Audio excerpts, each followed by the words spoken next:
দোয়া করেন সবাই ঘরে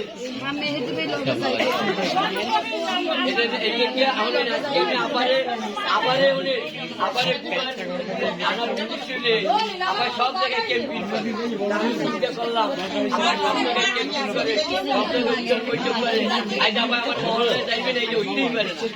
আবার একটা প্রোগ্রাম দিয়ে উঠে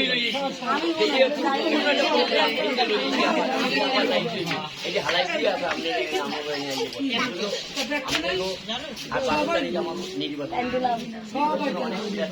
তাই না? এই বিরাত্রীরা সবাই আশা করে বসতেই দেখেন দীর্ঘ 16টা বছর আমরা কিন্তু বলাই যেতাম। আমরা মা বোনরা কিন্তু ঘরে অনেকে থাকতে পারে নাই, আমরা অনেক স্বামীরা ঘরে ঘুমাইতে পারে না, হচ্ছে না? এখন আমার কাছে সময় এসে রেজাল্ট আনা, আর যদি রেজাল্টটা আনতে পারি একটা সময় আমরা আমার বলে কি এইটা করে বড় কথা হয়েছে। আমরা কিন্তু স্বাধীনভাবে হাজি বলাই বলাই এরকম টাইমে যাওয়া লাগে, এটা তো সত্য। আর আগে মনে করেন এই রাস্তাতে যাইতাম, আমি এই ভালো রেজাল্ট হইলো, আমি এই সুস্থে দেওয়ানোর সময় কিন্তু টাইম ব্যবসায়িতাম, সেটাই আমার মনে হয় খাবার দিয়ে ধরলো, এই খাবার দিয়ে ধরলো, এই বাচ্চা বাইরে খাড়া করে রাখতাম ওই জায়গায়, বাচ্চা ভাই দেখছেন পুলিশের ধ্যান দেন।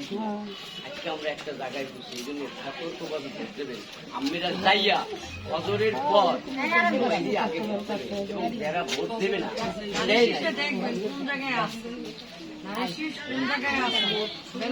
কোন জায়গায় দাঁড়িয়ে চেক করে তারপর